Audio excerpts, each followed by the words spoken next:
प्यारे छात्रों, आज के इस ऑनलाइन व्याख्यान में हम रोजनमूलक हिंदी से संबंधित बहुविकल्पीय और अति लघु प्रश्न भाग 4 के अंतर्गत आगे के 20 प्रश्न लेंगे। भाग 3 में एक प्रश्न का उत्तर कल रह गया था, वहीं से हम आज शुरुआत करते हैं। प्रश्न था, वैज्ञानिक अनुवादकों का संगठन ISTA कहाँ है?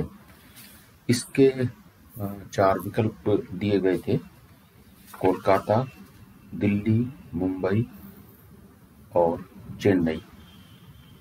तो इसका सही उत्तर है दिल्ली। इसके पश्चात आज हम नए 20 प्रश्न लेकर आज आपके बीच उपस्थित हुए हैं। आज का जो पहला प्रश्न है वह इस प्रकार है: विश्व में सर्वाधिक फिल्में निर्माण करने वाला देश है। विकल्प हैं अमेरिका, चीन, भारत या ब्रिटेन। इसका सही उत्तर है भारत। इसके बाद अगला प्रश्न है, वॉइस ओवर के लिए हिंदी शब्द है। ध्वन्यांकन, ध्वनि प्रभाव, पार्श्व संगीत या पार्श्व वाचन। तो इसका सही उत्तर है पार्श्व वाचन।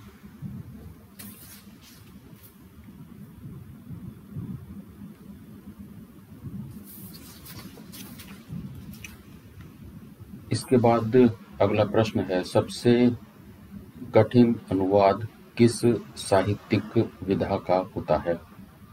काव्य, कथा साहित्य, नाटक या निबंध।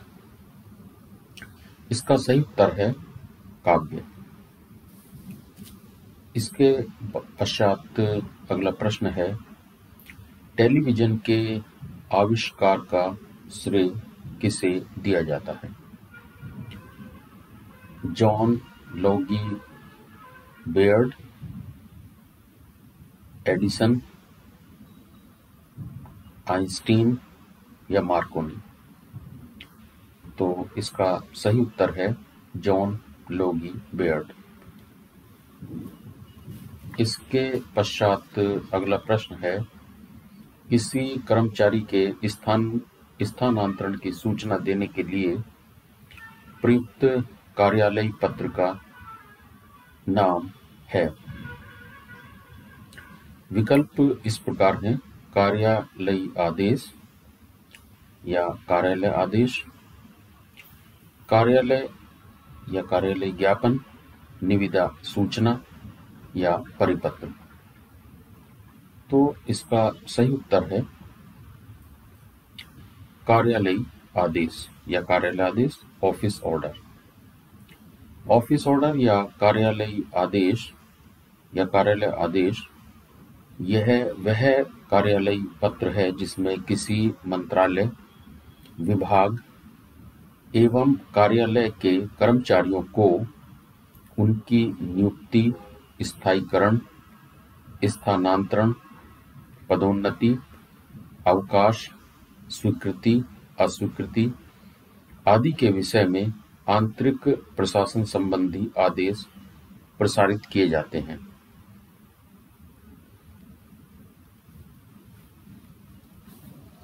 अगला प्रश्न है, सरकारी विज्ञप्तियां, अध्यादेश, अधिनियम आदि को अधिसूचित करने वाला पत्र कहलाता है। सरकारी विज्ञप्तियां, अध्यादेश, अधिनियम आदि को अधिसूचित करने वाला पत्र कहलाता है परिपत्र, अधिसूचना, कार्यालय आदेश, या संकल्प? तो इसका सही उत्तर है अधिसूचना। अधिसूचना या नोटिफिकेशन के अंतर्गत ऐसी सूचना आती हैं जो नियुक्तियों, पुनर्नियुक्तियों, नियमों, आदेश, स्थानांतरण, छुट्टी, प्रशिक्षण, सेवानिवृत्त, निधन आदि के संबंध में होती हैं। ऐसी सरकारी सूचना को अधिसूचना, नोटिफिकेशन या विज्ञप्ति कहा जाता है। आमतौर पर यह अधिसूचना गजट या राजपत्र में प्रकाशित होती है। इसके पश्चात अगला प्रश्न है, किसमें संबोधन और स्वनिर्देश का उल्लेख नहीं होता? कार्यालयी पत्र, अर्ध शासकीय पत्र, प्रेस विज्ञप्ति या परिपत्र? इसका सही उत्तर है प्रेस विज्ञप्ति। प्रेस विज्ञप्ति या प्रेस रिलीज सरकारी आलेख का एक महत्वपूर्ण प्रकार है। जब सरकार के किसी विभाग के द्वारा अपने निर्णय को विस्तार से जनता के बीच प्रसारित करना होता है तो इसके लिए विभाग सूचना के आलेख को तैयार कर पत्र प्रकाशन संस्थान के संपादक को पत्र में प्रकाशित करने के लिए प्रेषित कर देता है। इस आलेख को प्रेस विज्ञप्ति कहते हैं। पुनः एक बार इसे मैं दोहरा देता हूँ।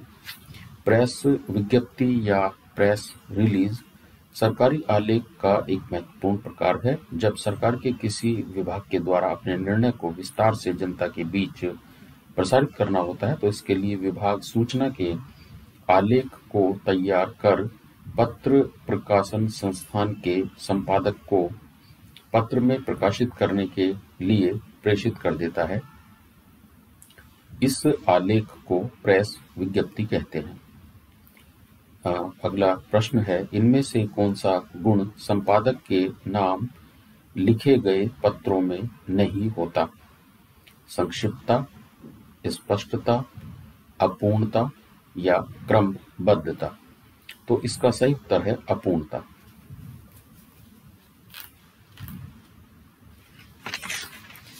इसके पश्चात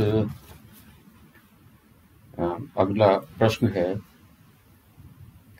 जिन पत्रों में कुछ मांगा जाता है उन्हें कहते हैं आवेदन पत्र, प्रार्थना पत्र, संकल्प या निविदा? प्रश्न एक बार फिर से आपके लिए पढ़ देता हूं। जिन पत्रों में कुछ मांगा जाता है उन्हें क्या कहते हैं? आवेदन पत्र, प्रार्थना पत्र, संकल्प या निविदा? तो इसका सही उत्तर है निविदा। निविदा का शाब्दिक अर्थ या जो प्रयोजनमूलक हिंदी के अंतर्गत अर्थ लिया जाता है व्यावसायिक प्रस्ताव। किसी वस्तु की बिक्री या क्रय आपूर्ति के लिए जब अन्य पक्षों से मूल्य, मात्रा, सुपुर्दगी की शर्तों आदि के साथ प्रस्ताव आमंत्रित किए जाते हैं और अन्य पक्षों से प्रस्ताव प्राप्त होते हैं तो इन प्रस्तावों को व्यापारिक भाषा में निविदा कहा जाता है। ये प्रस्ताव मांगने पर ही दिए जाते हैं। अंग्रेजी भाषा में निविदा को टेंडर कहा जाता है। अगला प्रश्न है, इनमें से कौन सी विशेषता संक्षेपीकरण की है? संतुलित आकार, सुबोधता, सुसंबद्धता या उपर्युक्त सभी? तो इसका सही उत्तर है उपर्युक्त सभी। इसके पश्चात अगला प्रश्न है, उक्ति के केंद्रीय भाव का विस्तार करना है। व्याख्या, पल्लवन, सूक्ति या इनमें से कोई नहीं? उक्ति के केंद्रीय भाव का सेंट्रल आइडिया का विस्तार करना है। व्याख्या, पल्लवन, सूक्ति इनमें से कोई नहीं। तो इसका सही उत्तर है पल्लवन। किसी निर्धारित विषय जैसे सूत्रवाक्य, उक्ति या विवेच्य बिंदु को उदाहरण, तर्क आदि से पुष्ट करते हुए प्रवाहमयी सहज अभिव्यक्ति शैली में मौलिक सारगर्भित विस्तार देना पल्लवन एक्सपेंशन कहलाता है। इसे विस्तारण, भाव विस्तारण, भाव पल्लवन आदि भी कहा जाता है। पल्लवन का एक अन्य नाम है संक्षेपण, सूक्ति, विशदीकरण, इनमें से कोई नहीं। तो इसका सही उत्तर है विशदीकरण। अगला प्रश्न है संलग्नक का अभिप्राय है। संलग्नक का अभिप्राय है पत्र के साथ संलग्न कागज, लिफाफा, पुरानी सामग्री, इनमें से कोई नहीं। इसका सही उत्तर है पत्र के साथ संलग्न कागज। इसके बाद अगला प्रश्न है प्रारूप में सबसे ऊपर बाईं ओर क्या लिखा जाता है। प्रारूप में सबसे ऊपर बाईं ओर क्या लिखा जाता है। कार्यालय का नाम, प्रेषक का नाम, पत्र संख्या या प्राप्तकर्ता का नाम। तो इसका सही उत्तर है प्रेषक का नाम। इसके बाद अगला प्रश्न है किसी पत्र पर लिपि को अधिकारियों की अभियुक्तियां कहलाती हैं। प्रारूपण, निविदा, टिप्पणियां या इनमें से कोई नहीं। इसका सही उत्तर है टिप्पणियां।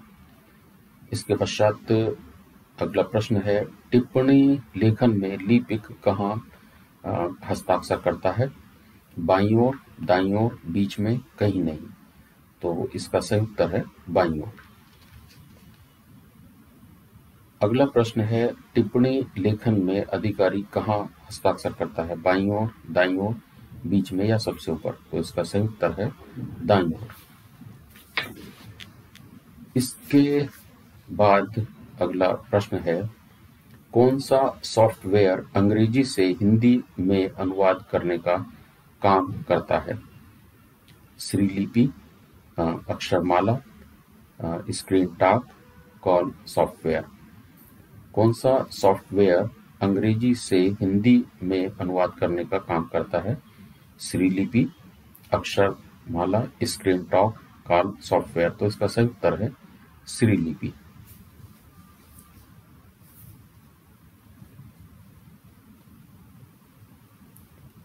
इसके पश्चात